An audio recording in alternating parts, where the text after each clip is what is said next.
selalu berusaha menyimpan sesuatu yang bisa membawa manfaat, baik untuk dirinya, untuk anak cucunya, maupun untuk keluarganya, untuk masa kini dan masa depannya.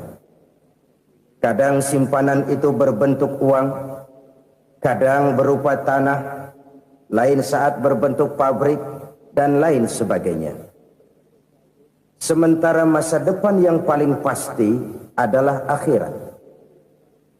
Jika untuk masa depan dunia kita rela memeras keringat, membanting tulang, pergi pagi dan pulang petang, menyimpan uang, menyimpan tanah, menyimpan pabrik, pernahkah kita merenung jika satu saat kiamat datang, kita dibangkitkan dari kubur masing-masing, berdiri di padang mahsyar untuk mempertanggungjawabkan seluruh kegiatan hidup kita di dunia ini, lalu kita akan menuju ke alam akhirat. Sudahkah kita mempunyai simpanan untuk akhirat kita? Pada pertemuan kali ini saya ingin menyampaikan sebuah hadis di mana Rasulullah sallallahu alaihi wasallam bersabda, arba'un min kanzil jannah. Simpanan sorga ada 4 macam. Yang pertama, ikhfa'us sadaqah, menyembunyikan sedekah. Saudara-saudara kaum muslimin, sebagaimana yang kita maklum bahwa Allah Subhanahu wa taala melebihkan sebagian rezeki dari kita terhadap yang lain. Ada yang kaya, ada yang setengah kaya, ada yang miskin, ada yang setengah miskin, dan selanjutnya. Ada yang gajinya kecil tapi penghasilannya gede. Ada yang penghasilannya gede tapi nggak punya gaji. Ada juga yang memang gajinya gede dan penghasilannya gede. Kelebihan rezeki merupakan sunnatullah dan tidak harus membuat kita merasa lebih dari yang lain. Bahkan sebaliknya, kelebihan itu harus membuat kita ringan tangan untuk menolong mereka yang memang memerlukan pertolongan. Kalau saudara diberikan ilmu, maka pertanyaan akhirat cuma satu, ilmumu kau amalkan untuk apa? Kalau saudara diberikan umur yang panjang, pengadilan akhirat juga bertanya satu, umurmu kau habiskan di mana? Tapi kalau saudara diberikan harta, pengadilan akhirat akan bertanya 2, hartamu kau dapat dari mana, kau belanjakan kemana? Dari mananya ditanya dan kemananya juga ditanya. Oleh karena kita akan dimintakan pertanggungan jawab, maka amanah yang bernama harta ini harus kita gunakan dengan sebaik-baiknya. Ada penggunaan yang merupakan kewajiban, itu zakat namanya. Ada penggunaan yang sewaktu-waktu, itu infak namanya. Ada yang lebih sewaktu-waktu lagi, dan itu sedekah namanya. Zakat dia terikat oleh haul dan nisab, oleh putaran batas waktu dan ukuran dari harta itu sendiri. Sedangkan infak terikat oleh situasi dan kondisi perekonomian seseorang. Sedangkan sedekah tidak terikat dengan apapun. Dalam kondisi seperti apapun kita bisa melakukan sedekah dengan yang terkecil sekalipun. Sampai-sampai Rasulullah sallallahu alaihi wasallam mengajarkan, la tahqiranna minal ma'rufi syai'an walau an talqa akhaka biwajhin talik. Atau ada hadis, tabassumuka fi wajhi akhika laka shadaqah. Senyumanmu kepada temanmu adalah sedekah. Jadi untuk melakukan sedekah tidak harus dalam berbentuk uang. Dengan ilmu kita bisa sedekah, dengan tenaga kita bisa bersedekah, dengan pikiran kita bisa bersedekah, bahkan senyum kepada teman itu pun sedekah. Jadi kalau sedekah dengan uang memang belum punya uang, nyengir aja banyakin. Itu asal pada tempatnya, jangan lalu ketemu tiang listrik cengengesan. Tentu tidak pada tempatnya dan tidak wajar. Nah, sedekah yang paling dicintai Allah adalah sedekah yang disembunyikan. Artinya, jauh dari sifat riya. Kan kadang-kadang ada orang sedekah itu disebutkan namanya, apa tidak bagus? Kalau memang niatnya ikhlas, ya bagus-bagus saja. Untuk memberikan sugesti kepada yang lain. Di Fulan bin Fulan nyumbang sekian, diumumkan. Boleh kalau niatnya untuk memberikan rangsangan kepada yang lain supaya dia menyumbang lebih besar dari orang tadi. Tapi kalau itu mendatangkan riya, maka sedekah yang paling dicintai Allah adalah sedekah yang disembunyikan. Tangan kiri saja tidak tahu apa yang diberikan oleh tangan kanan. Sedekah yang dilakukan dengan ikhlas akan merupakan perbendaharaan surga, tersembunyi dari pandangan orang lain, tidak seorang pun tahu. Karena memang sikap yang baik adalah melupakan kebaikan dan mengingat kesalahan. Itu salah satu ciri orang bahagia. Orang yang selalu mengingat kesalahannya dan berusaha melupakan segala kebaikannya. Kalau dia akan berada kebaikan, dia tidak bisa ikut, dia merasa rugi karena dia merasa belum pernah berbuat baik. Tapi kalau akan melakukan kesalahan baru, dia ingat kesalahan yang sudah-sudah, sehingga terhalang baginya untuk melakukan satu kesalahan baru. Demikianlah saudara-saudara, bahwa Allah melebihkan rizki sebagian kita dari yang lain, agar terjadi tolong menolong dalam kehidupan ini. Jadi kesenjangan yang nature, kesenjangan yang alami, itu sunnatullah. Ada yang kaya, ada yang miskin, ada yang kelas menengah. Nah, kenapa lalu sekarang kita berusaha mengentaskan kemiskinan? Oleh karena adanya kesenjangan struktural. Kalau yang kaya bisa semakin kaya, kenapa yang miskin tidak bisa naik jadi ikut sedikit kaya? Sebab pada dasarnya Islam adalah agama yang sejak turunnya sudah berupaya memerangi kemiskinan. Bahkan dikatakan kemiskinan itu mendekatkan kepada kekufuran. Orang kalau miskin udah dekat banget sama kafir. Gampang menjadi kafir. Berapa banyak saudara-saudara kita yang oleh karena soal perut, oleh karena soal materi, terpaksa meninggalkan dan menanggalkan akidahnya. Menjual petunjuk yang diberikan Allah dengan kesenangan dunia yang cuma sebentar ini. Na'udzubillah, thumma na'udzubillah. Jadi makin kita sembunyikan satu sedekah, semakin banyak perbendaharaan kita di surga. Sedekah yang paling dicintai Allah adalah sedekah yang disembunyikan. Malahan ada seorang sufi, dia punya kebiasaan kalau pergi sholat Jumat dia bawa uang, itu uang dia taruh di bawah tikar masjid. Dia niat sedekah kepada siapa saja yang nemuin itu duit. Maksudnya apa? Supaya yang nemuin nggak tahu siapa yang punya duit. Demikian dia saking ingin menyembunyikan sedekahnya. Karena sifat riya itu bisa memakan amal kita sendiri. Riya itu termasuk menyebut-nyebut kebaikan kita. Orang yang suka nepuk dada, sedikit-sedikit ngitungnya kalau nggak gua. Tuh kalau nggak gua tuh yang belas itu kalau nggak gua, kalau nggak gua. Iya kalau nggak lu kenapa emang? Orang yang suka menepuk jasa, tuh biasanya memang begitu saudara-saudara. Kalau perang lagi berkecamuk, orang nggak sempat ngaku jadi pahlawan. Tapi begitu perang selesai, yang kagak kenal bedil ngaku pahlawan, mas. Itu sesuatu yang biasa.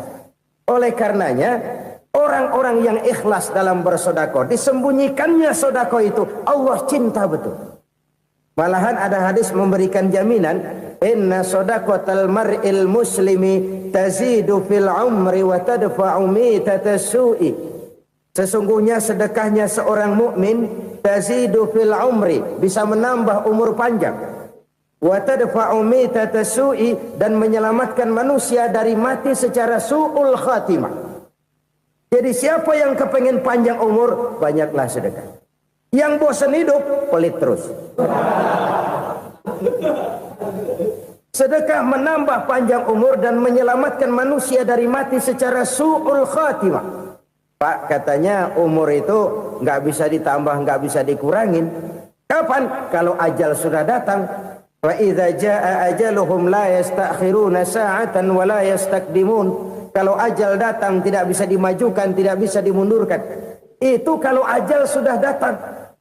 Tidak bisa lagi umur ditambah dikurangi, sudah datang. Tapi kalau belum datang, itu kan haknya Allah. Mau ditambah, mau dikurangi, hak prerogatif Allah. Sebagai pencipta manusia, Allah maha kuasa dan maha mampu. Sedekah ini menambah panjang umur dan menyelamatkan manusia dari mati secara su'ul khatimah. Orang mati kan sama ya, kondisinya mati, nggak nafas. Tapi hakikat mati kan lain-lain. Ada yang mati itu husnul khatimah, baik akhirnya. Misalnya lagi ngaji mati, lagi sholat mati, lagi sedekah mati. Ini yang dinamakan dengan husnul khatimah, baik di akhirnya. Sebaliknya ada yang su'ul khatimah, jelek di akhirnya. Ini yang jadi catatan akhir. Lagi nyekek botol, mampus. Lagi banting kartu, modar. Su'ul khatimah, jelek pada akhirnya. Sedekah menyelamatkan manusia dari mati secara su'ul khatimah. Dan kita semua kepengen mendapat husnul khatimah, jauh dari su'ul khatimah. Oleh sebab itu yang bisa menyelamatkan kita dari penyakit itu antara lain adalah sedekah yang disembunyikan, yang dikerjakan dengan ikhlas karena Allah. Tidak karena kepengen dipuji orang, tidak karena ingin dikatakan orang pemurah, sebab orang dermawan itu orang yang memberi tanpa harus diminta. Kalau masih harus diminta, ya belum dermawan namanya, masih harus diminta. Kalau nggak diminta ya tulus, lolos, polos. Saudara-saudara kaum muslimin rahimakumullah. Harta adalah amanat dan akan kita pertanggungjawabkan. Allah melebihkan rizki sebagian kita dari yang lain agar kita saling tolong menolong, bantu membantu. Nabi janjikan siapa yang meringankan beban saudaranya muslim di dunia, Allah akan meringankan bebannya di akhirat nanti. Sebuah jaminan dari baginda Nabi. Si orang yang kita bantu barangkali tidak bisa membalas, Allah yang akan membalas lewat jalan lain yang tidak pernah kita sangka-sangka. Ada orang tanya, Pak, ini ada orang nyumbang masjid sambil marah-marah, bagaimana? Saya bilang sumbangannya aja ambil, marahnya jangan. Marahnya jangan diambil, itu urusan dia. Saudara-saudara kaum muslimin rahimakumullah. Umat Islam ini kan umat yang punya potensi besar. Kadang kita merenung, kenapa kadang-kadang pembangunan masjid kok lambat sekali? Kalau hotel hari ini peletakan pertama, bulan depan peresmian. Supermarket hari ini peletakan batu pertama, minggu depan peresmian. Tapi kalau sudah yang namanya masjid, kadang-kadang peletakan batu pertama sekaligus jadi batu terakhir. 3 tahun, 4 tahun, campur nebar jalak di jalanan, duit dijaring kayak ikan sepat. Apa tidak ada orang Islam yang kaya? Banyak. Apa tidak ada pengusaha muslim yang jadi konglomerat? Ada. Lalu yang belum banyak itu yang komit terhadap nilai-nilai agamanya. Akhirnya kita jatuh jadi umat yang lemah. Belum ada pengusaha konglomerat muslim buka pabrik supermi cap bedug misalnya umpamanya atau pabrik kecap cap sorban supaya identitas keislamannya sedikit kelihatan. Kita jatuh jadi umat yang lemah karena potensi tidak terinventarisir dengan baik. Kita ini ibarat kompor yang cuma matengin nasi orang lain. Potensi kita dimanfaatkan oleh orang lain. Ukhuwah Islamiyah kita baru terbatas kepada silaturahmi. Ukhuwah di bidang ekonomi kita lemah, ukhuwah di bidang kebudayaan kita lemah, apalagi ukhuwah di bidang politik kita lebih rapuh lagi. Padahal ukhuwah itu adalah totalitas kehidupan manusia, menyangkut ipolek sosbud, memerlukan nilai-nilai ukhuwah. Jadi oleh karena itu mari kita menyadari di dalam harta kita, walaupun kita yang cari, pergi pagi, pulang sore, peras keringat, banting tulang, di sana ada harta anak yatim. Di sana ada hak masjid. Di sana ada hak pesantren, di sana ada hak jihad. Berbahagialah seseorang apabila dia oleh Allah dijadikan keran. Keran itu menyimpan air, tapi tidak untuk dirinya, tapi disalurkannya kepada mereka yang memang memerlukannya. Saudara-saudara kaum muslimin rahimakumullah, ini yang pertama. Jadi perbendaharaan surga adalah menyembunyikan sedekah. Orang lain nggak tahu, kita pun nggak pernah ngitung-ngitung. Kita anggap lewat begitu saja, padahal itu deposit akhirat. Satu. Yang kedua, perbendaharaan surga itu apa? Wa kitmanul musibah, menyembunyikan kesulitan. Kadang orang takut menghadapi kesulitan. Tapi makin kita merenung, hidup ini kan sebenarnya urusan. Takut sama urusan, ya jangan hidup. Tandanya orang hidup itu kalau punya urusan. Urusan melupakan problem. Problem sering menimbulkan kesulitan. Kesulitan bukan untuk ditakuti, tapi untuk diatasi dan dicarikan jalan keluarnya. Siapa sih orangnya yang nggak pernah sulit-sulit? Makin tinggi status sosialnya, makin gede urusannya. Makin tinggi kualitas imannya, makin berat tingkat kesulitannya. Cuma memang yang namanya enak itu seperti pelangi. Biang lala itu nggak pernah di atas kepala kita, di atas kepala orang melulu. Lu sih enak lu, kata kita. Dia juga bilang, yang enak kan lu. Pelangi itu nggak pernah di atas kepala kita. Kata tukang beca, aduh enak ya naik Mercy. Kata tukang beca, apa yang di dalam mobil Mercy? Aduh enak bener tukang beca, di jok ngeringkuk ngorok pulas bener. Saya kamar pakai AC sejuk, tempat tidur sutra empuk, alga spring bed, gula kulik nggak bisa pulas kalau belum minum Valium, belum tidur. Enak bener tukang beca, di jok ngorok nggak tahu wetan kulon. Si tukang beca bilang yang di Mercy enak, yang di Mercy bilang tukang beca enak. Inilah enak. Nggak pernah di atas kepala kita, di atas kepala orang lain melulu enak itu. Nah, saudara-saudara, yang merupakan perbendaharaan surga itu orang yang bisa menyembunyikan kesulitan, baik pribadi ataupun rumah tangga. Nih terutama rumah tangga yang jadi soalnya. Kadang-kadang kita ini kalau senang, sebaliknya kalau senang kita diam, kalem aja, cuek. Banyak banget duit kita, bawaan diam aja udah. Malah ketemu orang takut. Tapi begitu susah, sekampung tahu. Padahal Nabi mengajarkan perbendaharaan surga itu menyembunyikan musibah, menyembunyikan kesulitan. Kalau enak, cerita sama orang-orang. Kalau nggak enak, rasain sendiri, tekan sendiri, atasin sendiri. Kita kan sebaliknya. Senang kita diam. Asal lagi susah, paling tidak kita nyari teman buat cerita kesusahan. Siapa orangnya yang nggak pernah susah? Cuma soalnya bagaimana kita mengatasi kesusahan itu sendiri. Begitu juga misalnya kalau orang sudah berumah tangga, itu orang tuanya harus menjadi tempat dia cerita yang enak-enak saja. Yang nggak enak rasain berdua, selesaikan berdua, atasin berdua. Jangan dibalik. Asal senang diam, giliran susah saja. Maknya laporan. Terbalik, bisa menjaga security informasi. Maka nama bayam keluar diam, malah seluitan. Enak amat lu makan daging ayam. Security informasi.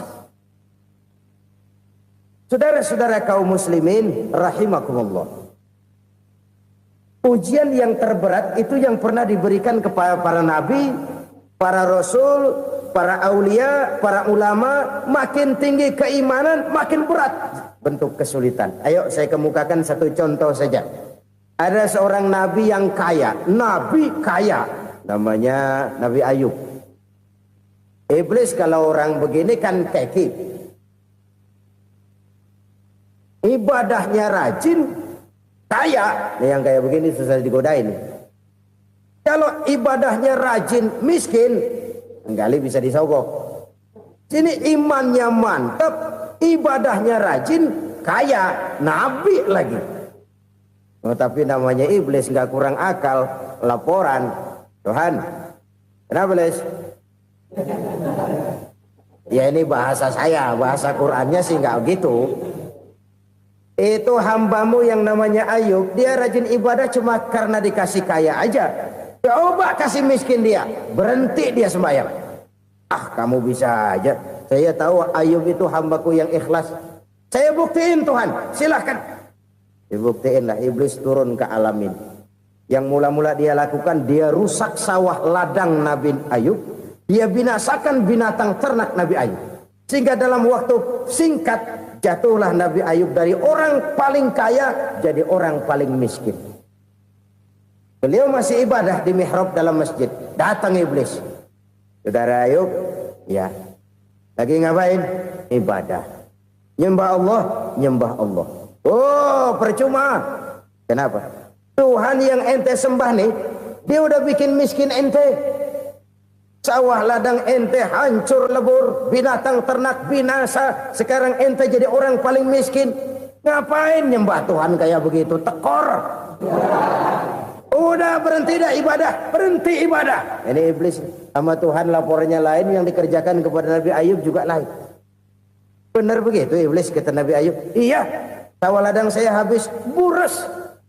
Binatang ternak saya binasa, binasa. Saya miskin, bangpak.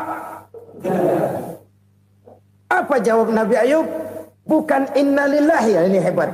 Alhamdulillahillazi a'tani wa akhza minni. Segala puji bagi Allah yang telah memberikan harta kepada saya dan sekarang mengambilnya lagi. Alhamdulillah. Allah yang ngasih, Allah yang ambil. Itu mah urusan Allah. Iblis cuman ibadah jalan terus, sujud lagi Nabi Ayub. Iblis seleher gondok banget. Dasar Nabi nggak mempan dia apa-apain. Miskin malah alhamdulillah. Allah yang ngasih, Allah yang ngambil. Jadi kalau kita tidak komit, kita tidak terikat kepada kaya, miskin, senang, susah, apa yang bisa bikin kita susah? Jadikan kekayaan, kemiskinan, jadikan senang, susah sebagai anak buah yang bisa kita atur. Jangan kekayaan ngatur kita, jangan kemiskinan ngatur kita. Kita yang harus mengatur mereka. Senang, susah, kaya, miskin, bahagia, sengsara, jadikan itu anak buah yang bisa kita atur. Kalau sekarang kita kaya, lain saat boleh jadi kita miskin, semiskin-miskinnya. Allah yang ngasih, Allah yang ngambil. Tenaga mana yang bisa menghalangi? Ibadah jalan terus. Iblis makin gondok. Dasar Nabi loh. Akhirnya apa? Nabi Ayub dikerjain, diberikan penyakit. Demikian fatal penyakitnya. Bayangin, udah miskin sakit. Masya Allah. Miskin sakit. Sakitnya nggak lama, kira-kira 16 tahun. Istrinya 3, 2 mental minta ceraiin. Ngerawatin laki bengek begini. Senang belum tentu, susah udah pasti nih. Cerai aja, cerai dah. Cerai. Tinggal satu Siti Rahmah yang setia menemani beliau. Sesetia-setianya hati perempuan. Satu saat Siti Rahmah bilang, "Bang, iya, abang kan Nabi bang. Lalu namanya Nabi kan doanya jarang meleset bang. Maksud kamu minta kenapa sih sama Tuhan biar abang sembuh baik dah bang?" Siti Rahmah, iya. Saya sakit berapa tahun sih dah? 16 tahun bang. Sebelum ini saya sehat berapa tahun? Ya kira-kira 60 tahun bang. Nah coba ente banding-bandingin Rahmah. Saya dikasih sehat 60 tahun. Dikasih sakit 16 tahun. Sudah nggak sabar. Mau doa kepada Allah minta sembuh. Saya malu. Malu kepada Allah. Diuji dengan yang luar biasa seperti ini. Tidak mengganggu stabilitas kehambaannya. Dia tetap menghamba kepada Allah subhanahu wa ta'ala. Saudara-saudara kaum muslimin rahimakumullah. Kunci menghadapi kesulitan itu apa? Allah jelaskan dalam satu ayat, wa basyiris sabirin alladzina iza asabathum musibah qalu inna lillahi wa inna ilaihi raji'un. Gembirakan orang-orang yang sabar Siapa mereka itu? Yang apabila mendapat musibah mereka kembali kepada keyakinan dasar, segalanya dari Allah dan segalanya akan kembali kepada Allah. Ini konsepsi dasar dari sikap muslim dalam menghadapi berbagai kesulitan. Segalanya dari Allah, segalanya akan kembali kepada Allah. Kalau ini sudah kondisi dasarnya, maka kita akan lapang menghadapi kenyataan bagaimanapun pahitnya. Apakah itu namanya miskin, apakah itu namanya sakit, bahkan maut sekalipun. Maut sekalipun. Segalanya dari Allah, segalanya akan kembali kepada Allah. Ini sikap hidup, bukan sekedar ucapan. Kita kadang-kadang menjadikannya sebagai ucapan. Mulutnya sehingga berhenti, innalillahi wa inna ilaihi rajiun, tapi nangisnya terus gerung-gerungan. Bukan itu, ini kesadaran moral. Kalau segalanya dari Allah, segalanya kembali kepada Allah, kan sebenarnya cuma nunggu giliran. Hari ini saya nyembayangin dia, entah hari apa saya disembayangin orang. Hari ini saya antar dia ke kubur, entah hari apa orang nganterin saya ke kubur. Hari ini saya tahlilkan dia, entah nanti kapan orang tahlilkan saya. Segalanya dari Allah, segalanya akan kembali juga kepada Allah. Oleh sebab itu saudara-saudara, kesulitan bukan untuk ditakuti. Kesulitan justru untuk diatasi, dicarikan jalan keluarnya. Dan tidak ada orang yang tidak pernah mendapat kesulitan. Tidak ada. Semakin tinggi status sosial, semakin tinggi kualitas keimanan, semakin besar juga tingkat kesulitan. Hanya saja bagaimana cara kita mengatasinya. Dan Al-Quran menyatakan, innama al-usri yusra. Di balik kesulitan itu pasti ada kemudahan. Roda itu berputar. Karena itu Rasulullah Sallallahu Alaihi Wasallam mengingatkan kepada kita, ta'arraf ilallahi firraha ya'rifka fisyiddah. Ingatlah kepada Allah di waktu kamu senang, supaya Allah ingat kepada kamu di waktu kamu susah. Kalau waktu senang kita ingat kepada Allah, kita susah, Allah tidak akan meninggalkan kita. Tapi kalau waktu senang kita jauh dari Allah, sujud tidak sempat, dengan masjid jauh, ketika senang kita lupakan Allah. Nanti begitu kita susah, Allah lupakan kita. Dan itu menyakitkan. Oleh karena itu orang-orang tua kita dulu bilang, kalau lagi sehat ingat-ingat lu bakal sakit nanti. Kalau lagi kaya ingat-ingat satu saat kita bakal jatuh miskin. Bahkan kalau lagi muda ingat-ingat kita bakal tua. Dan yang terpenting kalau lagi hidup ingat-ingat kita bakal mati. Saudara-saudara kaum muslimin rahimakumullah. Jadi yang kedua yang merupakan perbendaharaan surga, menyembunyikan musibah. Saudara-saudara kaum muslimin rahimakumullah. Hal ketiga yang merupakan perbendaharaan surga adalah wasilatur rahmi.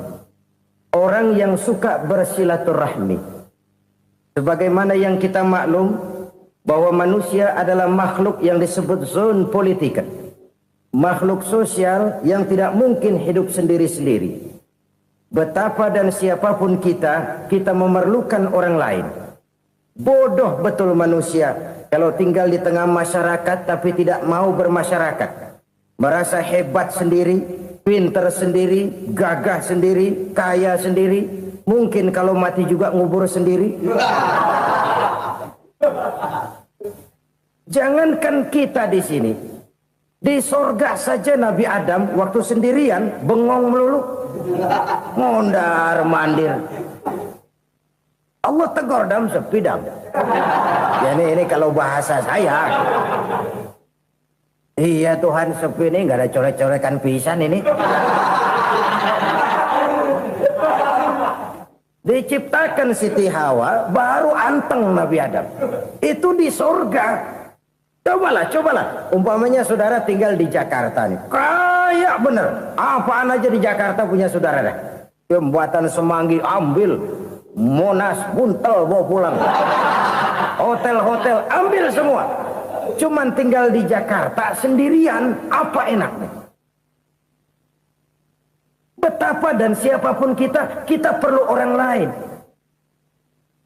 Tidak ada seorang pun yang bisa memenuhi kebutuhan hidupnya secara sendiri-sendiri. Nah, Islam telah menyelamatkan manusia dari ras diskriminasi. Mengikat manusia dengan persaudaraan yang berlandaskan kepada akidah. Karena itu dianjurkan bersilaturahmi. Bahkan Nabi menyatakan, man arada ayyubsata lahu fi rizqihi wa yunsa'a fi atharihi falyasil rahimah. Siapa yang kepengen diluaskan rezekinya dan dipanjangkan usianya, banyaklah ia bersilaturahmi. Siapa yang kepengen dimudahkan rezekinya, hendaknya ia banyak bersilaturahmi. Kalau banyak teman, kesulitan kan paling tidak ada tempat cerita. Udah susah, sendirian kita pikirin diri, nggak ada tempat tukar pikiran. Cepet banget sama bengek. Dilawan sendiri. Nah, secara makro kita bisa berkata, tidak mungkin ada kemenangan kalau tidak ada kekuatan. Tidak ada kekuatan kalau tidak ada kesatuan dan persatuan. Tidak mungkin ada kesatuan dan persatuan tanpa semangat silaturahmi. Kalau umat Islam mau menang, dia harus kuat. Kalau umat Islam mau kuat, dia harus bersatu. Kalau umat Islam mau bersatu, dia harus membudayakan silaturahmi ini. Bahkan sampai-sampai kata Nabi, kalau bisa cari nilai tambah. Apa? Silman qata'ak. Bersilaturahmilah kau kepada orang yang marah denganmu. Masya Allah, indahnya ajaran agama kita. Orang yang marah pun kepada kita, kata Nabi, kalau bisa bersilaturahmilah kepadanya, kepada orang yang marah itu. Di situ nilai tambah. Cuman jujur nih hadis, ngucapinnya gampang, ngamalinnya yang berat banget. Orang marah sama kita, kita disuruh silaturahmi, ada apa malu? Lu marah, ada gua marahan lagi. Gue pikirin. Saudara-saudara kaum muslimin rahimakumullah. Tapi ini yang diajarkan, bahkan ini yang dicontohkan oleh baginda Rasul. Bagaimana begitu mudah, misalnya satu saat Abu Jahal ini ngatur strategi bagaimana bikin Muhammad celaka. Dia gali lubang di depan tempat tidurnya. Dia tutupin daun korma. Terus dia panggil seseorang, ke sini. Kasih tahu Muhammad, pamannya sakit keras, minta ditengokin. Berangkat orang ini ke sana. Muhammad, labbaik. Pamanmu sakit keras, dia minta ditengokin. Baik, saya akan datang menjenguk beliau. Berangkatlah Nabi ke rumah Abu Jahal tanpa prasangka apapun. Abu Jahal udah pasang setil, selimut 3 rangkap setengah dipakai. Persis kayak orang meriang. Tapi sembari ngintip dari balik selimut. Begitu Muhammad buka pintu, nah masuk perangkap nih. Muhammad jalan menuju tempat pembaringan. Makin lama makin dekat, makin lama makin dekat. Makin dekat ke lubang yang dipasang oleh Abu Jahal itu. Dalam hati Abu Jahal, terus dah jatuh, mampus dah lo ini. Mampus lo hari ini nih. Apa yang terjadi? Malaikat Jibril datang. Muhammad, pamanmu cuma pura-pura sakit. Di depan tempat tidurnya ada lubang perangkap supaya kamu jatuh ke situ. Sudah, kamu pulang. Balik kanan Nabi. Sudah hampir jatuh ke lubang, balik kanan, pulang. Bayangin kecewanya Abu Jahal. Muhammad dikit lagi, Muhammad dikit lagi. Enggak paman, saya pulang aja. Emosi bangun dari tempat tidur, enggak sadar kalau lagi pura-pura sakit. Lompat ngejar Nabi, dia lupa dengan lubang yang dia gali. Serak, nyemplung sendiri ke dalam lubang.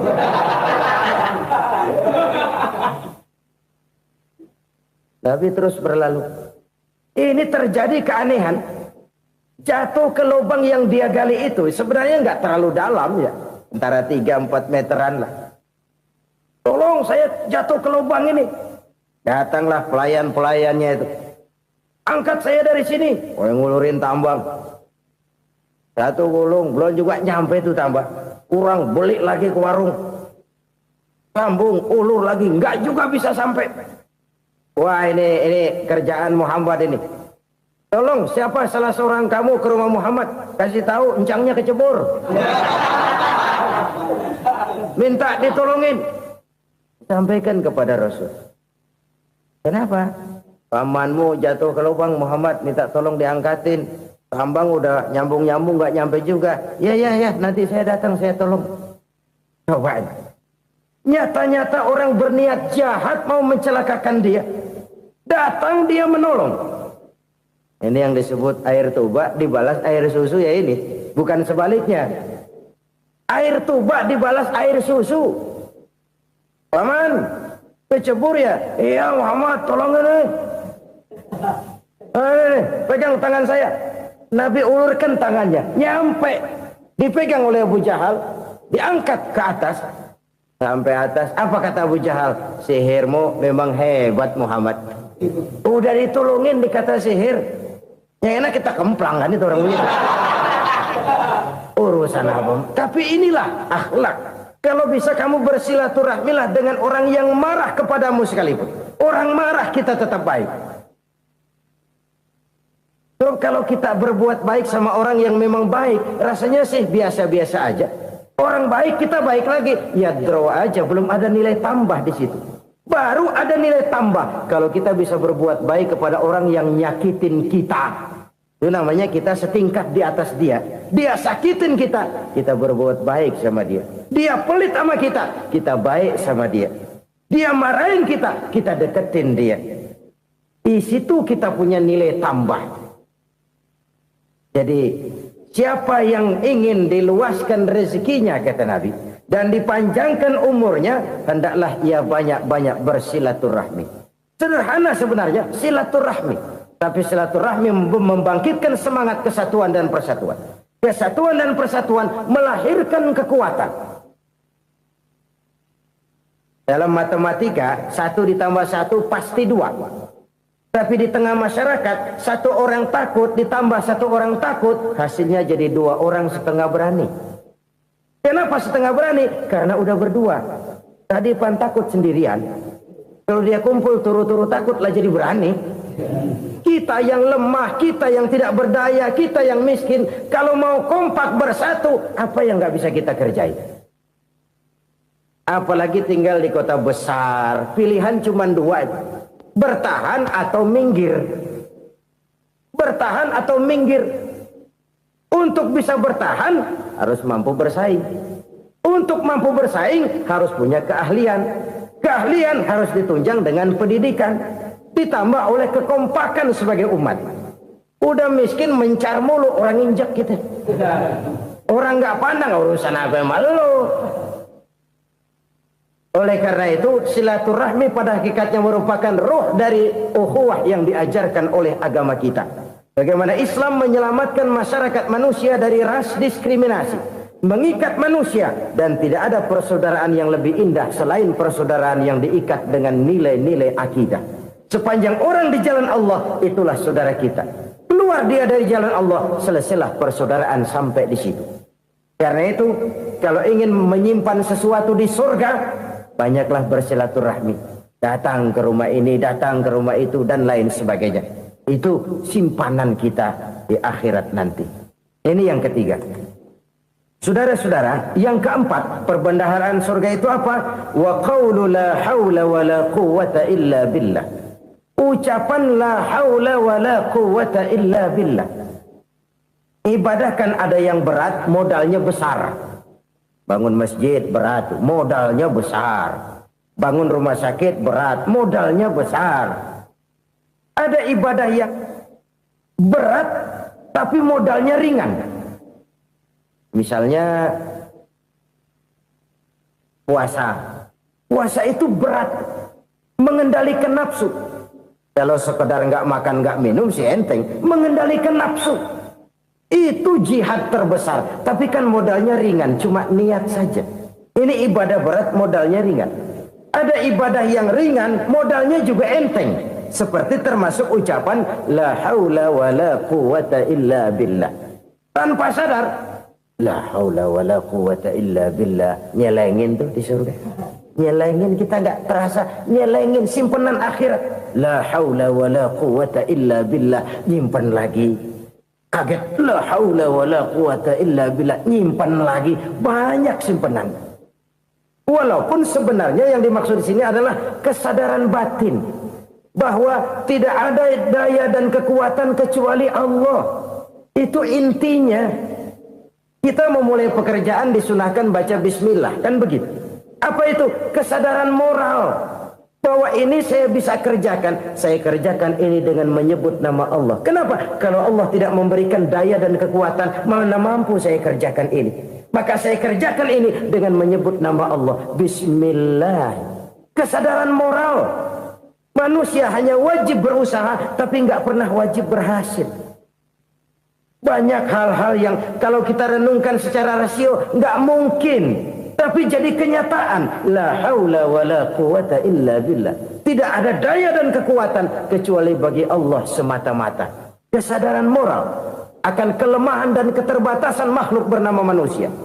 Kadang kita kagum dengan otak, tapi kita sering lupa sama yang bikin otak. Padahal bagaimanapun hebatnya otak, yang bikin otak pasti lebih hebat dari otak. Nggak percaya? Silahkan otak-otakan. Inilah kecenderungan. Kita kagum dengan pesawat-pesawat mutakhir, bukan main, besi gede banget terbang itu. Alangkah hebatnya. Lalu apa yang bikin otak tidak lebih hebat dari itu semua? Kita puji laut, apa yang bikin laut tidak lebih hebat dari laut itu? La haula wa la quwata illa billah. Tidak ada daya dan kekuatan kecuali Allah. Apa yang bisa kita lakukan kalau tidak karena daya dan kemampuan yang diberikan oleh Allah kepada kita? Lahirlah sikap tawadu, rendah hati, tidak melonjak menjadi angkuh dan sombong, sadar akan kelemahan dan keterbatasan diri sebagai makhluk yang diciptakan oleh Allah Subhanahu wa taala. Jadi satu sisi ini ucapan yang berpahala, la haula, jadi wiridan. Pada sisi lain ini kesadaran moral, sikap mental, kesadaran batin bahwa yang punya daya dan kekuatan itu cuma Allah. Kita nggak pantas untuk sombong, sebab sombong itu pakaiannya Allah. Kita nggak sedang pakai pakaian Allah, kegedean. Dan makin kita renungi, makin terbentur. Apa sih yang bisa kita sombongin? Kita mau sombong apa? Kaya, pintar, itu kan semua relatif. Di atas langit masih ada langit lagi. Jadi oleh karenanya, marilah kita menyadari, manusia hanya wajib berusaha, tapi tidak pernah wajib berhasil. Yang berusaha saja tidak wajib berhasil, apalagi yang tidak berusaha. Islam bukan agama orang pemalas yang selesai sholat lalu endelohom, nggelenggem ayem-ayem. Tapi Islam bukan agama orang sombong yang setelah berusaha lalu tidak memerlukan Allah. Kita bisa saja bikin proyeksi, tahun sekian kita bakal panen besar menurut perhitungan otak. Tapi ada kejadian lain. Apa? Tikus ngambek. Habis itu dimakanin tikus, panen gagal. Proyeksi rasional gagal oleh tikus-tikus yang ngambek itu. Bisa saja terjadi. Tahun depan kita panen besar, urung. Kenapa? Musim panas panjang. Dan sekarang ini koran-koran bikin berita musim mengalami penyelewengan. Bukan cuma manusia yang nyeleweng sekarang. Musim pakai nyeleweng. Mestinya kan musim hujan udah selesai, masih hujan-hujan juga. Musim. Nah sekarang kita boleh bikin proyeksi, kita bakal panen besar. Tahu-tahu musim panas panjang, sawah retak, air kering. Cari teknokrat yang paling botak, suruh pendekin tuh musim panas. La haula wa la quwata illa billah. Inilah kesadaran moral. Saudara, saya teringat satu saat ada seorang konglomerat. Umurnya ya kira-kira 70-an. Suatu saat dia ditanya oleh wartawan, "Pak, umur Bapak berapa sih?" "Ya paling 10 tahun." 10 tahun? 10 tahun? Anak Bapak berapa orang? Satu saja? Satu. Harta Bapak berapa? Ya paling-paling bangsa 7 juta kali. 7 juta? Iya. Pak, kenapa Bapak bohongi saya? Bapak punya buku biografi. Koran-koran, majalah-majalah banyak memuat cerita riwayat hidup Bapak. Saya tahu umur Bapak 70. Kenapa bilang cuma 7 tahun? Saya tahu anak Bapak 8. Kenapa cuma bilang 1? Saya tahu harta bapak miliaran, mungkin triliunan, pabrik di mana-mana, bank di mana-mana. Kenapa bilang uang bapak cuma 7 juta? Nah, kata si konglomerat tadi, kamu benar nak, kamu benar. Umur saya kalau jumlahnya memang 70 nak. Cuman ingat-ingat saya, baru 7 tahun terakhir ini saya sujud. Baru 7 tahun terakhir ini saya berusaha dekat dengan Allah. Saya laksanakan perintahnya, saya jauhi larangannya. 7 tahun inilah rasanya yang ada nilainya di hadapan Allah. Yang 63 tahun matong, kelabu, kelam umur gue. Habis untuk maksiat, untuk munkarat. Maka ketika ditanya tadi, umur saya 7 tahun itu. Oh begitu Pak. Oh iya. Lalu anak Pak. Anak bapak kan 8. Kenapa bilang cuma 1? Nah, kalau jumlah hitungannya memang anak saya 8. Tapi dari 8 orang ini rasanya cuma 1 nih. Yang bakal jadi buah hati, belahan jantung. Pelanjut cerita, penerus sejarah. Bakal jadi anak soleh yang akan mendoakan saya. Cuma 1 rasanya anak saya ini yang bakal jadi buah hati saya. Besar-besaran saya. Yang akan mendoakan di kubur saya. Yang akan mendoakan di akhirat saya. Yang 7 orang mana, Masya Allah, yang atu tenggeng, yang atu nyekek botol mulu, yang atu nggak karu-karuan. Makanya saya bilang 1 anak saya yang akan bisa mendoakan saya. Oh begitu Pak. Iya. Nah harta Pak, harta bapak kan triliunan, pabrik bapak di mana-mana, uang bapak hampir di tiap bank-bank besar. Kenapa bilang cuma 7 juta? Betul kau nak. Harta saya kalau jumlahnya memang miliaran, triliunan mungkin. Tapi yang saya ingat baru 7 juta tuh yang saya belanjakan di jalan Allah. Saya nyumbang masjid, saya santuni yatim piatu, saya bantu pembangunan pesantren, saya bantu pembangunan rumah sakit Islam. Itu yang akan saya bawa pulang ke akhirat, yang 7 juta itu. Yang triliunan itu nanti akan diperebutkan oleh anak-anak saya sebagai waris saya. Jadi harta saya 7 juta itu yang bakal nemenin saya di akhirat. Yang akan saya bawa pulang jadi teman saya. Saudara-saudara kaum muslimin, jangan-jangan orang tua itu adalah kita-kita ini. Jangan-jangan kita-kita ini adalah orang tua itu. Jangan-jangan itu potret dari diri kita masing-masing. Dari sekian umur yang diberikan Allah, berapa tahun yang ada nilainya di hadapan Allah? Dari sekian anak-anak yang merupakan amanah, berapa yang akan mendoakan kita sebagai orang tuanya menjadi anak soleh? Dari sekian banyak harta yang diberikan Allah, berapa yang akan kita bawa pulang menghadapnya nanti, yang kita belanjakan di jalan Allah? Ini sebuah potret kehidupan. Karena itu kita kembali kepada la haula wa la quwata illa billah. Kita wajib berusaha, kita wajib berikhtiar. Selebihnya, segala daya dan kekuatan hanya milik Allah saja semata-mata. Satu kesadaran batin dari setiap pribadi muslim. Setelah ia berusaha dan berikhtiar, ia menyerahkannya kepada Allah Subhanahu wa ta'ala. Jadi, satu sisi ini merupakan wiridan ucapan yang mengandung pahala. Pada sisi lain, ini merupakan sikap batin dari seorang muslim di dalam ia menghadapi realitas kehidupan ini. Saudara-saudara kaum muslimin, rahimakumullah. Kalau ini kita jadikan satu basis kehidupan, maka ini akan menyelamatkan manusia dari kemungkinan tergelincir menjadi orang yang lupa diri dan lupa darat.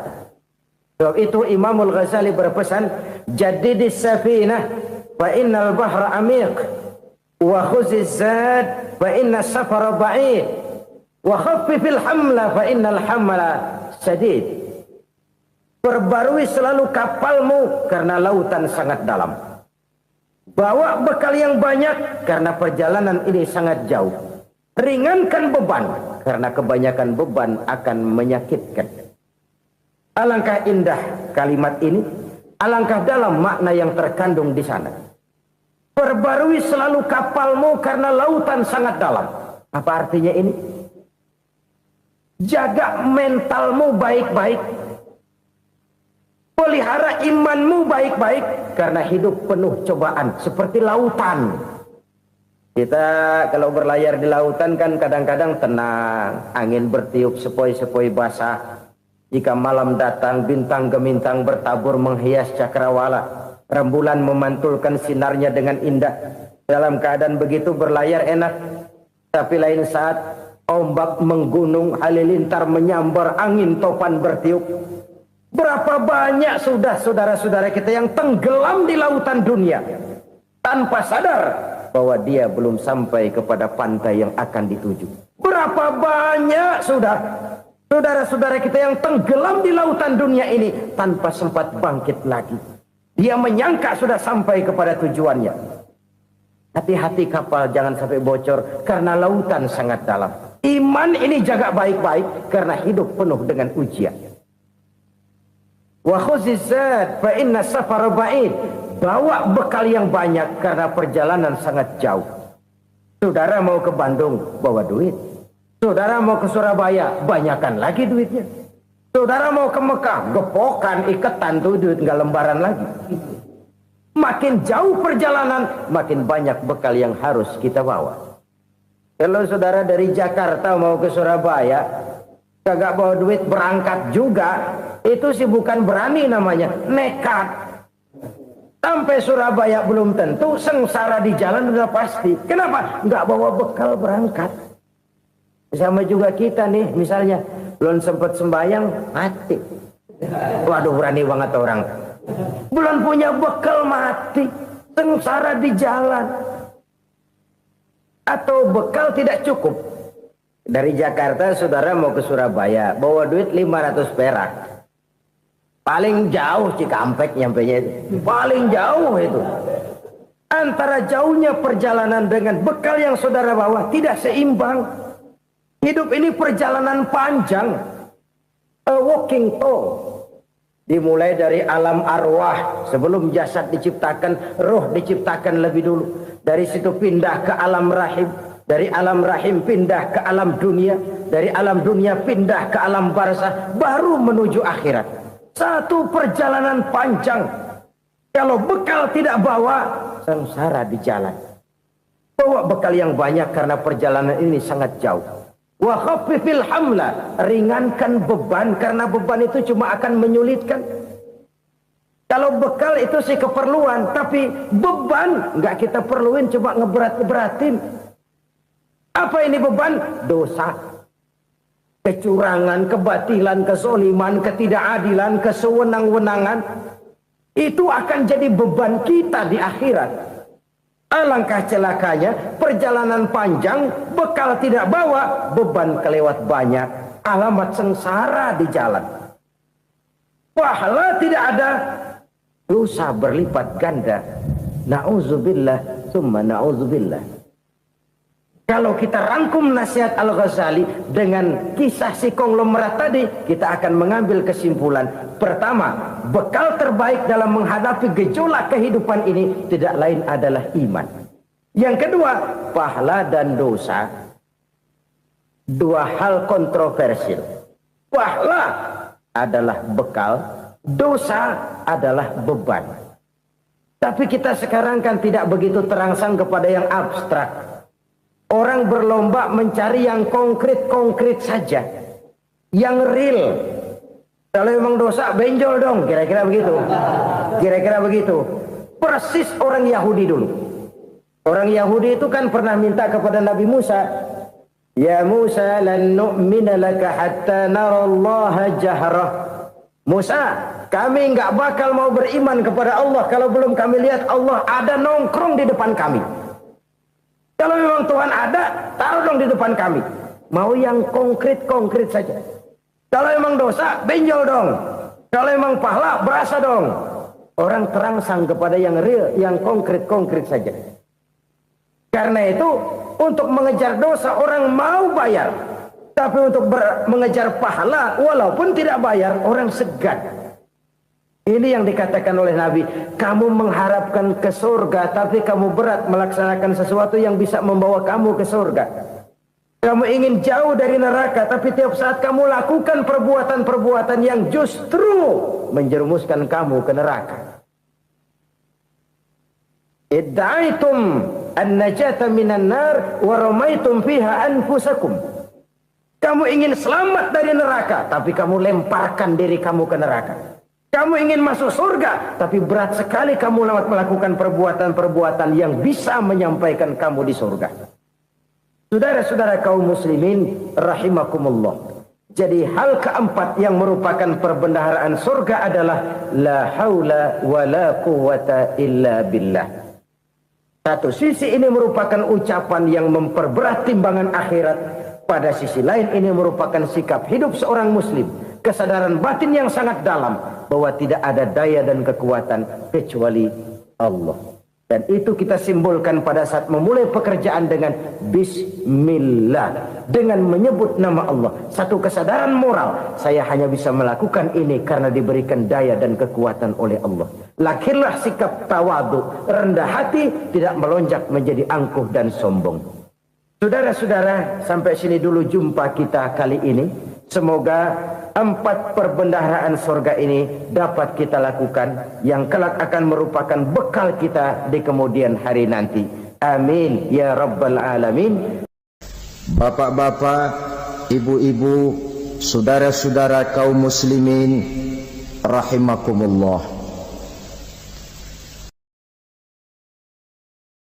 Di dalam kehidupan kita sebagai seorang muslim, minimal 5 kali dalam sehari semalam kita mendengar seruan untuk mendirikan solat yang disebut azan.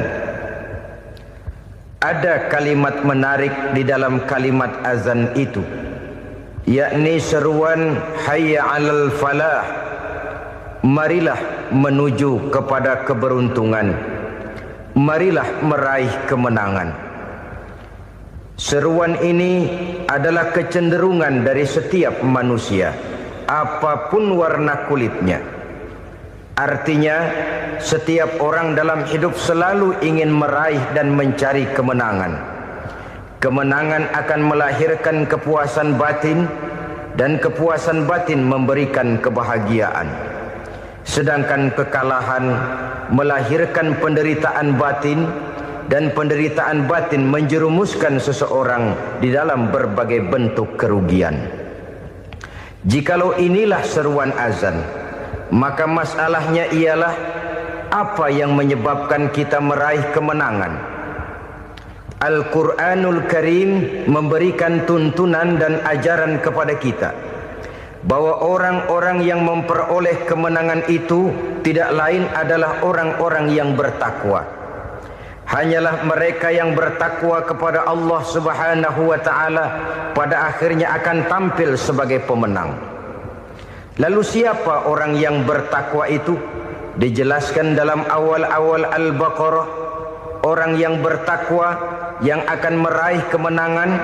Pertama, allazina yu'minuna bil ghaib, yaitu orang-orang yang beriman kepada yang gaib. Percaya bahwa ada alam yang gaib, alam yang abstrak, alam yang tidak bisa dijangkau oleh salah satu daripada panca indera kita. Mereka percaya dan beriman kepada adanya malaikat, beriman kepada adanya iblis dan jin, beriman kepada adanya alam kubur, beriman kepada adanya alam mahsyar, beriman kepada adanya alam akhirat, beriman kepada adanya surga dan neraka. Beriman bukan cuma sekedar beriman dalam ucapan bibir saja, tetapi beriman yang nilai iman itu mampu mewarnai gerak dan gaya hidupnya. Iman yang meresap sampai ke tulang sumsum, kemudian memberikan dampak positif di dalam kehidupan manusia. Alam, kita tahu, adalah sesuatu yang selain Allah, dan Allah bukanlah alam. Apapun namanya selain daripada Allah, itu adalah alam. Alam pada hakikatnya terbagi menjadi 2. Ada alam syahadah, alam nyata, alam konkret, alam yang bisa dijangkau oleh salah satu indera kita. Kemudian ada alam ghaib, alam yang tidak bisa dijangkau oleh panca indera kita, alam metafisika, alam abstrak, alam yang wajib kita imani keberadaannya. Kita percaya bahwa malaikat itu ada, Kita percaya kepada jin, bahwa jin itu ada. Kita percaya kepada adanya iblis dan setan. Bukan percaya kepada iblis dan setannya, percaya bahwa iblis dan setan itu ada. Itu termasuk salah satu daripada sifat orang yang bertakwa kepada Allah. Saudara-saudara kaum muslimin rahimakumullah, kecenderungan pembangunan yang lebih bersifat materialistis biasanya menggeser aspek kehidupan rohani. Orang berpikir empiri, dan dalam pola pikir yang demikian maka alam gaib tidak lagi mendapat perhatian. Aspek kehidupan yang bersifat rohaniah malah mulai ditinggalkan. Akibatnya terjadilah kepincangan di dalam kehidupan kita. Pernah ada satu pengalaman pribadi dalam perjalanan kembali ke tanah air. Dalam pesawat di sebelah kanan saya duduklah seorang Jerman namanya Heiner Simonsen. Iseng saya ajak kenalan, saya ajak ngobrol, saya tanya dia. Saya bilang, Mas Heiner ini, kalau pesawat yang kita tumpangi ini jatuh ke bawah, kira-kira apa yang bakal terjadi, Mas? Dia bilang, kita semua akan mati. Begitu? Iya. Oke. Apa itu mati? Tanya saya. Dia bilang, untuk tahu apa itu mati, kita harus tahu lebih dahulu apa itu hidup. Saya pikir nih bule bisa ngomong juga. Baiklah kata saya. Apa hidup menurut Anda itu? Oh, hidup itu dia bilang, kalau seluruh anggota badan kita bekerja secara normal, paru-paru memompa darah secara normal, jantung berdetak secara normal, sel-sel tubuh bekerja secara fit, dan organisme tubuh hanya mau bekerja secara normal, dia bilang, kalau kita memberi makan yang cukup, menu yang teratur, dan gizi yang lengkap. Saya bilang, kesimpulannya apa, Ner? Dia jawab, hidup adalah dari tangan ke mulut. Life is from the hand to the mouth, kata dia. Hidup adalah dari tangan ke mulut. Jadi masalah hidup tidak lebih daripada masalah isi perut. Orang pergi pagi, pulang sore, peras keringat, banting tulang, perut yang dibelain. Saya bilang, you are wrong. Sampean salah, Ner. Kamu orang Islam bukan? Bukan. Pantas. Kenapa saya salah? Dia bilang. Ya jelas salah. Salahnya di mana? Kamu ini manusia. Kalau hidup cuma dari tangan ke mulut, saya bilang, kambing di kampung saya juga begitu pikirannya, Ner. Itu kambing di kampung saya, asal perutnya kenyang, sudah hidup dia. Perkara besok bagaimana, lusa prospeknya macam mana, bulan depan ada apa, kambing nggak pernah mikir. Di kampung saya kambing juga pikirannya begitu. Kamu Kristen ya? Tadinya. Loh kok tadinya, lalu apa sekarang kamu ini? Dia bilang, sekarang saya netral. Saya tidak beragama, tapi saya percaya kepada Tuhan sebagai pencipta alam. Saya ingat benar dia bilang, I haven't any religious, but I believe to God as the creator of the world. Kenapa bisa netral begitu, Ner? Habis saya bingung katanya. Islam bilang Islam baik, Kristen bilang Kristen baik, Hindu Buddha bilang Hindu Buddha baik, semua agama baik. Saya netral sekalian, nggak beragama. Yang penting saya percaya kepada Tuhan. Saya bilang, Ner, kamu ini kayak orang mau beli celana, lalu bingung. Yang satu bilang Levi's bagus, yang satu bilang Blue Jean hebat, yang satu bilang Wool England hebat. Celana ini hebat, celana itu bagus, celana ini hebat. Semua celana bagus, kamu bingung. Akhirnya netral, tidak pakai celana. Itu juga salah. Saya pikir-pikir, kemudian saya melihat bahwa dua pola berpikir Heiner ini nampaknya sudah mulai menggejala di lingkungan masyarakat bangsa kita. Disadari atau tidak, secara jujur kita harus berkata, dua pola pemikiran Henner ini mulai berkembang di tengah masyarakat bangsa kita. Pertama, pola pikir materialisme. Hidup adalah dari tangan ke mulut. Masalah hidup tidak lebih masalah isi perut. Itu yang perlu dibela, dan disitulah arti kehidupan. Pergi pagi, pulang sore, peras keringat, banting tulang untuk mempertahankan perut. Kalau sudah kemari cara orang berpikir, maka buat apa percaya kepada yang gaib? Untuk apa sholat? Untuk apa puasa? Untuk apa zakat? Untuk apa menghadiri majelis taklim? Tanpa kepercayaan kepada yang gaib, hidup berjalan menurut alur empiris dan materialis. Kalau sudah ke sana cara orang berpikir, biasanya orang lalu cenderung menghalalkan segala cara. Hanyalah orang yang percaya bahwa akhirat ada. Hanyalah orang yang percaya bahwa alam kubur itu ada. Hanyalah orang yang percaya bahwa malaikat itu ada, hidupnya akan lebih terarah dan terkendali.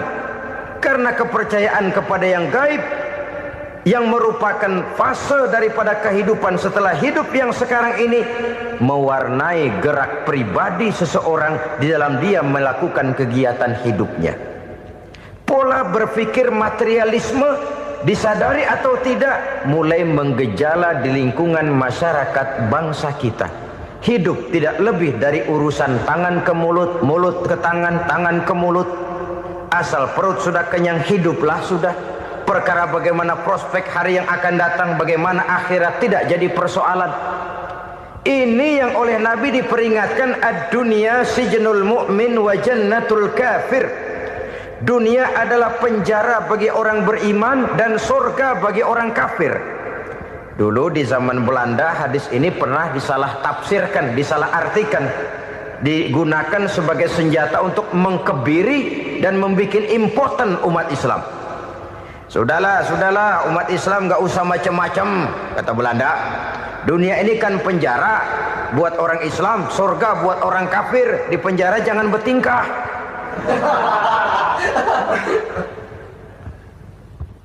Pengertiannya tidak begitu. Dunia adalah penjara bagi orang mukmin. Artinya dalam kehidupan dunia seorang mukmin tidak bebas memperturutkan hawa nafsunya. Di penjara hawa nafsunya itu. Sebaliknya surga bagi orang-orang kafir. Buat orang kafir surgalah dunia ini. Mereka bebas memperturutkan hawa nafsunya. Dilarang tidak terlarang, dicegah pun tidak tercegah. Mereka hidup menurut alur bisikan nafsu mereka sendiri. Kemudian bila ajal datang, maut merenggut nyawa, selesailah surganya sampai di situ. Maka bagi orang-orang yang tidak percaya kepada adanya akhirat, kepada adanya alam gaib, surganya sebatas umurnya. Sekali lagi, surganya sebatas umurnya. Bila umur selesai, ajal pun datang merenggut nyawa, selesailah sudah surganya sampai di situ. Alangkah pendeknya perjalanan orang-orang yang tidak percaya kepada alam gaib ini. Bagi kita mukmin, jikalau kita mampu memenjarakan hawa nafsu, kita bisa bahagia di dunia ini. Dan Islam memang tidak menyuruh kita sengsara di dunia. Raih dunia, kejar dunia, gapai dunia sebagai alat untuk mencapai kebahagiaan di akhirat nanti. Hidup adalah satu perjalanan panjang yang terbentang sejak kita terlahir dari alam rahim sampai kepada alam akhirat nanti. Andai kata kita gagal meraih kebahagiaan di dunia, toh kita masih punya akhirat. Tapi jangan jadi dalil yang melemahkan semangat. Biarin dah kita di dunia kebelangsak, yang penting akhirat. Akhirnya dunia benar-benar kebelangsak. Bagaimana dunia ini bisa kita raih, dan bagaimana meraih dunia untuk menunjang kepentingan akhirat nanti. Yang kedua dari pikiran Henner yang saya lihat menggejala di lingkungan masyarakat bangsa kita, timbulnya manusia-manusia netral. Seolah-olah Tuhan yes, agama no. Sama Tuhan percaya, agama ogah. Tuhan ngangguk, giliran agama godeng. Padahal hampir dalam setiap ayat dalam Quran, kata-kata amanu biasanya bergandeng dengan wa amilus shalihat. iman dan amal soleh. Ini sebagai isyarat Tuhan dan agama jangan pernah dipisah-pisah. Apabila kita bertuhan, maka kita harus beragama. Apabila kita beragama, maka agama itu harus bersumberkan dari Tuhan yang kita imani itu. Tidak mungkin kita pisah, Tuhan yes, agama no. Sama Tuhan percaya tapi agama bikin sendiri. Sembayangnya cukup bengong 2 jam madep ngulon.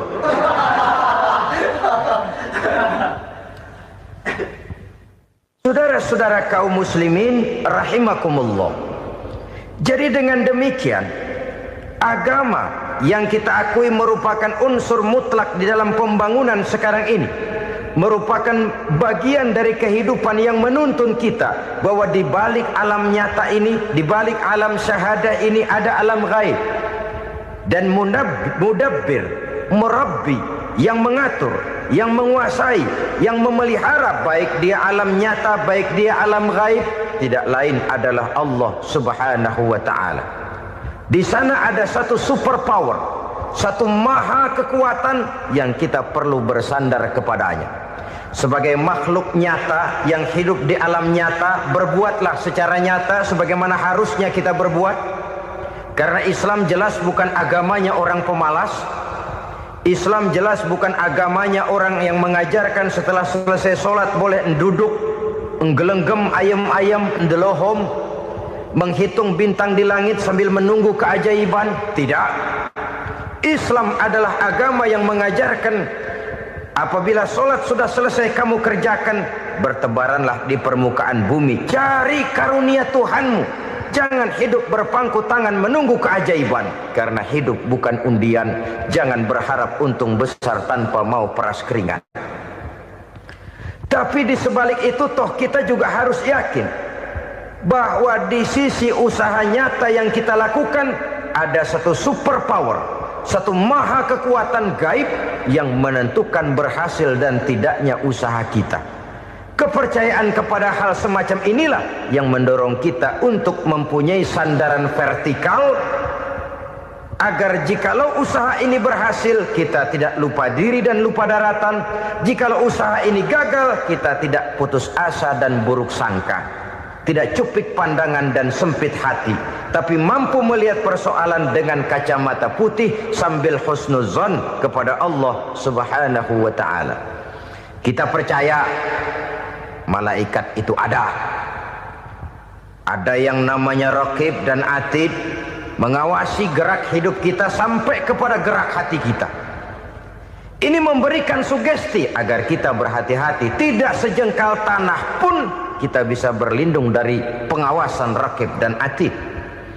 Ada munkar nakir yang akan menyoal kita di alam kubur.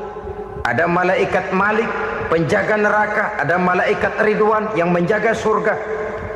Kita percaya kepada adanya jin, kita percaya kepada adanya setan, iblis.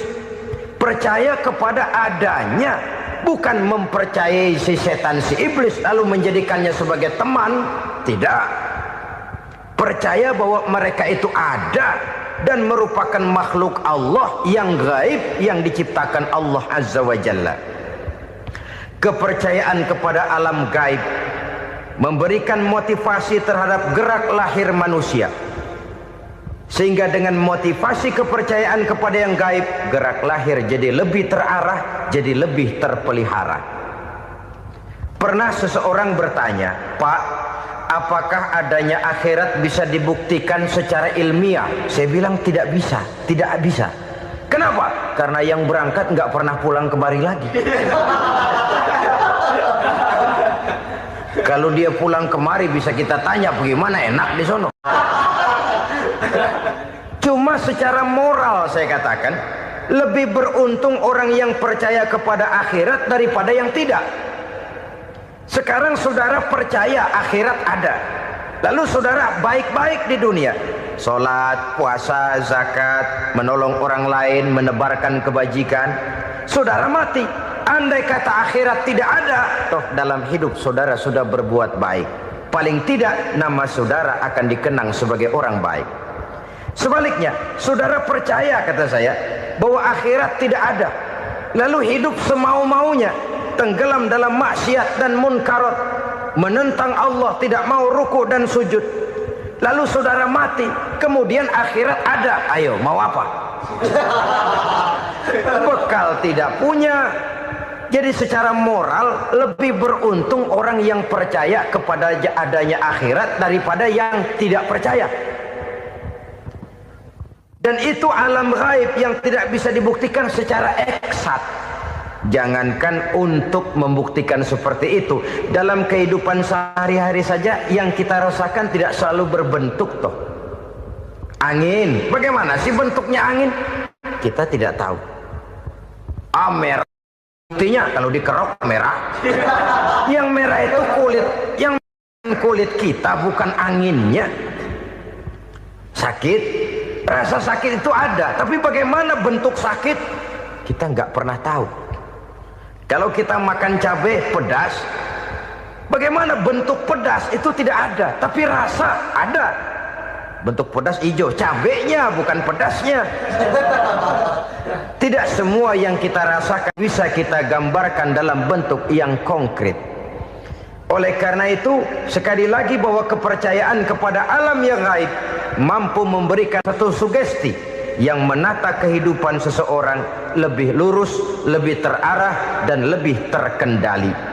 Maka wajar kalau kepercayaan kepada yang gaib mengantarkan seseorang untuk meraih kemenangan. Kenapa? Dia percaya kepada yang gaib, bahwa akhirat ada, bahwa alam kubur ada, bahwa pertanggungan jawab itu ada. Maka dia lalu tidak hidup saenae udele dewe, itu loh. Tidak hidup menurut seleranya sendiri, terarah, teratur. Ini cirinya yang pertama, orang bertakwa yang akan meraih kemenangan, mereka beriman, mereka percaya kepada yang gaib. Bahkan hal-hal konkret saja selalu berangkat dari yang gaib. Saudara-saudara, para remaja, para pemuda sekarang ini tidak pernah tahu toh siapa yang akan jadi teman hidup saudara.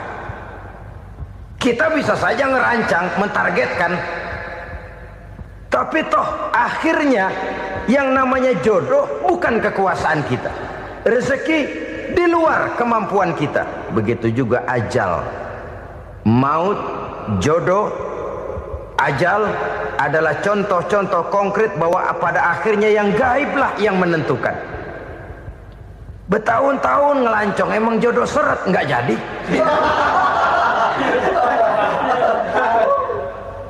Begitu kenal baru setengah malam nginep ditangkap hansip kan. Hal-hal semacam itu kadang-kadang kita berpikir suuzon, gilet, perempuannya cakep banget, lakinya rebek amat. Memang begitulah jodohnya. Memang begitulah jodohnya. Saudara hadirin ma'asyiral muslimin yang saya hormati, jadi hal-hal yang konkret saja kita yakini sepenuhnya ditentukan oleh satu superpower yang gaib itu tadi. Dari sanalah segala ketentuan itu berangkat dan kesanalah segalanya akan kembali.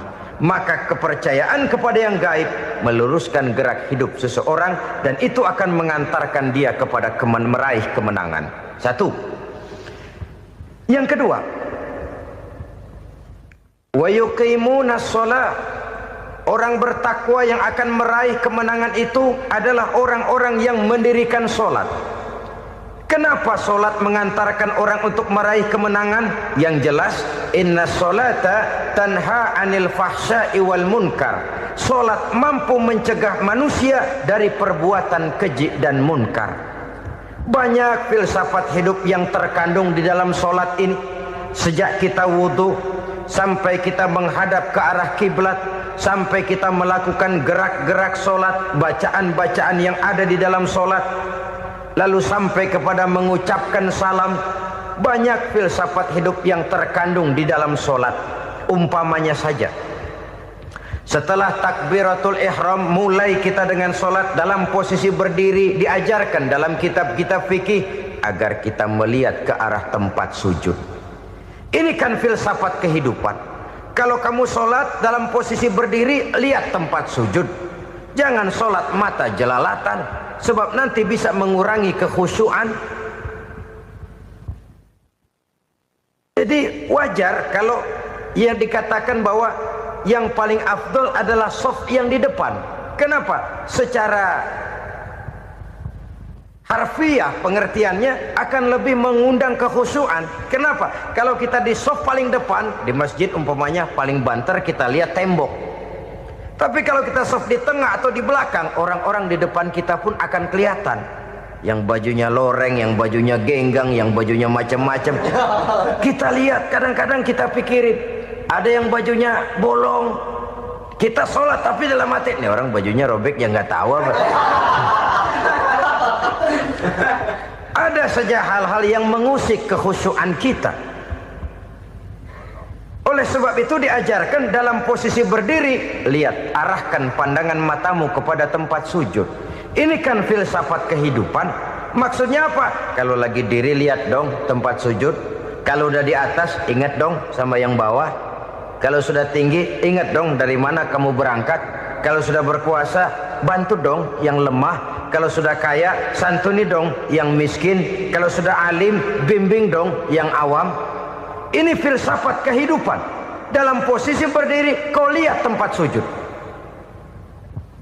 Ini akan melahirkan kepekaan sosial di mana seseorang mau tahu kepada orang lainnya. Bagaimanapun kaya kita, tinggi pangkat dan jabatan kita, jikalau hidup hanya untuk kepentingan perut sendiri saja, rasanya belum membawa manfaat di dalam kehidupan kita.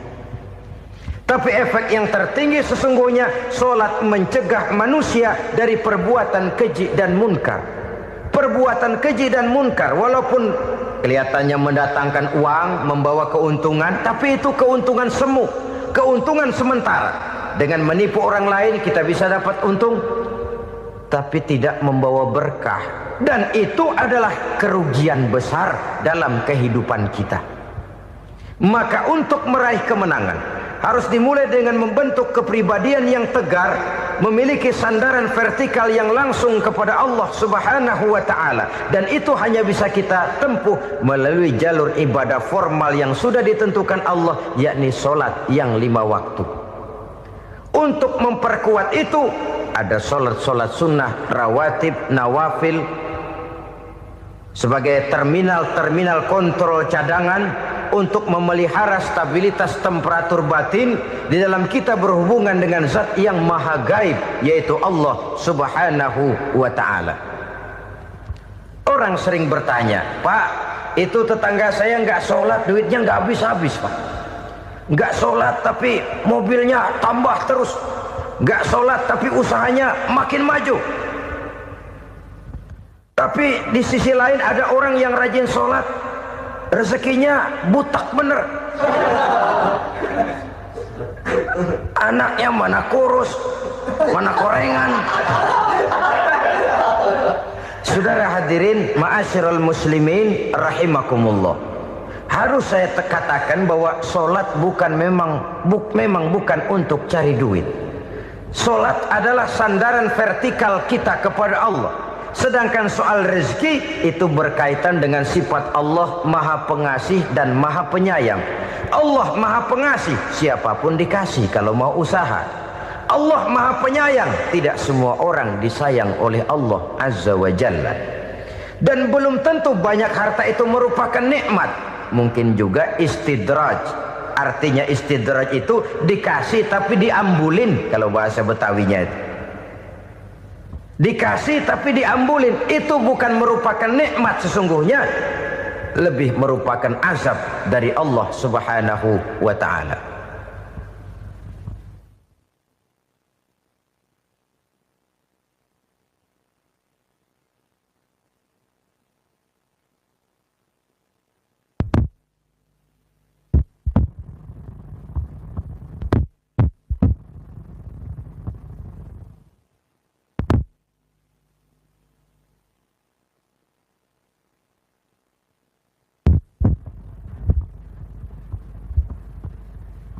Agama mempunyai sistem sholat, dan kita umat Islam telah dituntun oleh Allah Subhanahu wa ta'ala yang wajibnya 5 kali dalam sehari semalam mendirikan solat, dan itu tentu berada dalam jangkauan kemampuan manusia.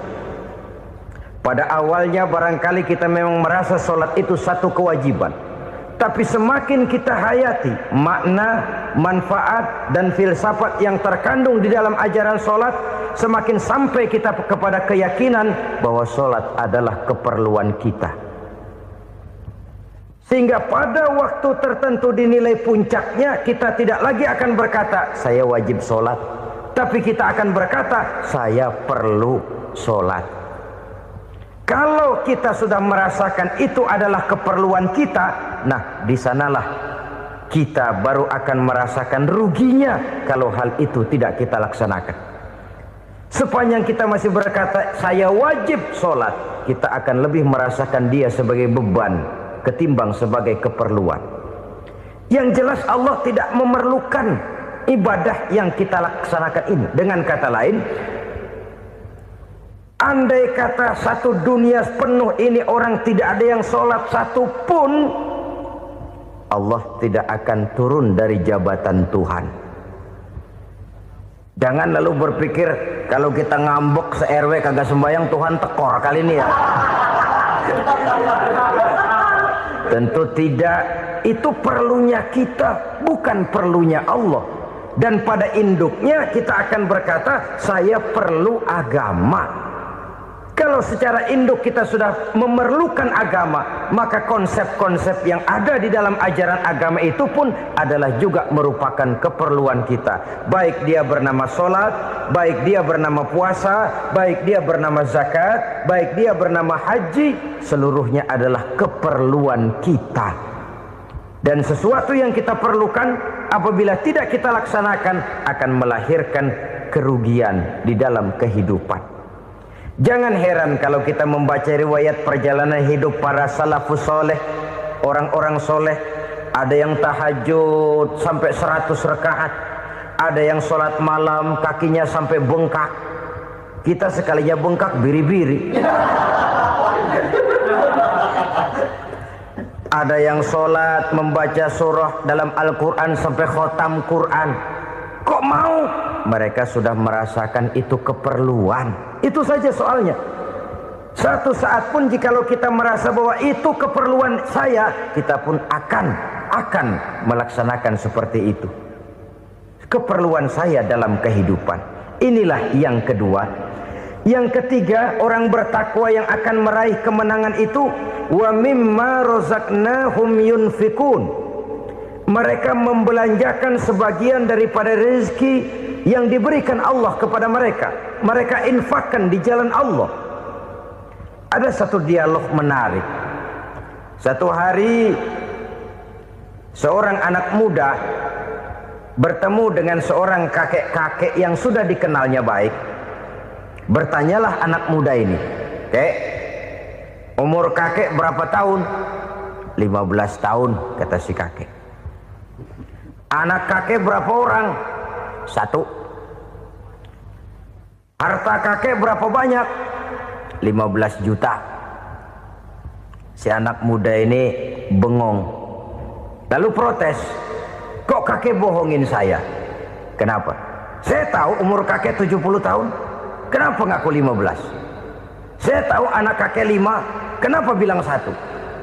Saya tahu kakek miliuner, miliaran uang kakek. Kenapa ngaku cuma 15 juta? Begini, kata si kakek tadi. Benar, umur saya 70 tahun. Tapi dari umur yang 70 tahun itu baru 15 tahun terakhir ini saya merasakan ibadah kepada Allah. Meninggalkan maksiat, jauh dari segala macam munkarat. Maka yang 15 tahun inilah yang benar-benar saya rasakan sebagai umur saya. Benar anak saya 5, tapi yang 4 susah diatur. Cuman 1 rasanya nih yang bakal jadi si buah hati belahan jantung pelanjut cerita penerus sejarah. Cuma 1 ini yang saya harapkan, yang akan jadi anak soleh, yang akan membuat saya menerima pensiunan pahala. Kalau yang 4 apek dah, nggak ada harapan. Nah, tuh nyekek botol mulu. Oh begitu. Iya. Lalu kenapa kakek bilang harta kakek cuma 15 juta padahal saya tahu kakek uangnya miliaran, depositonya banyak? Ya karena 15 juta itulah yang saya ingat yang pernah saya belanjakan di jalan Allah. Saya merasa itulah harta saya yang sebenarnya. Yang miliaran yang saya simpan di bank kelak kalau satu saat saya mati akan jadi rebutan di antara anak-anak saya. Iya kalau anak saya soleh kayak yang satu ini. Kalau yang 4 tadi udah tulen dia bakal berantem dah berebut tuh. Jadi 15 juta yang saya belanjakan di jalan Allah inilah yang saya merasakan benar-benar harta saya yang sesungguhnya. Dialog ini patut menjadi bahan renungan kita bersama. Diberikan kita umur 40, 50, 60, 70, 80. Berapa tahun dari umur yang diberikan itu yang jalan mulus, yang kita gunakan untuk melaksanakan ibadah? Banyak harta kita simpan di bank, di lemari, di dompet, di tas. Tapi berapa yang sudah kita depositokan di jalan Allah yang akan menemani kita di hari kita kembali nanti? Maka orang bertakwa yang akan meraih kemenangan, wa mimma razaqnahum yunfikun, mereka membelanjakan sebagian dari rezeki yang diberikan Allah di jalan Allah subhanahu wa ta'ala. Ma'asyiral muslimin rahimakumullah. Zahirnya memang kita memberikan kepada orang lain, tapi hakikatnya kita menyimpan untuk diri kita sendiri.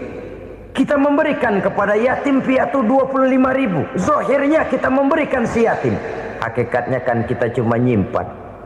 Saya berikan, titip kepadamu, ini untuk saya di akhirat. Kau boleh belikan baju, kau boleh belikan untukmu makan, kau boleh bayarkan sekolahmu. Ini untuk saya. Hakikatnya kita nyumbang masjid 1 juta, zahirnya kita berikan kepada panitia masjid, tapi hakikatnya kan cuma titip 1 juta ya untuk saya di alam kubur nanti. Silahkan kau boleh belikan semen, ini uang, belikan besi, belikan pasir. Saya cuma sekedar titip untuk kepentingan saya. Hakikatnya kita cuma sekedar menitip.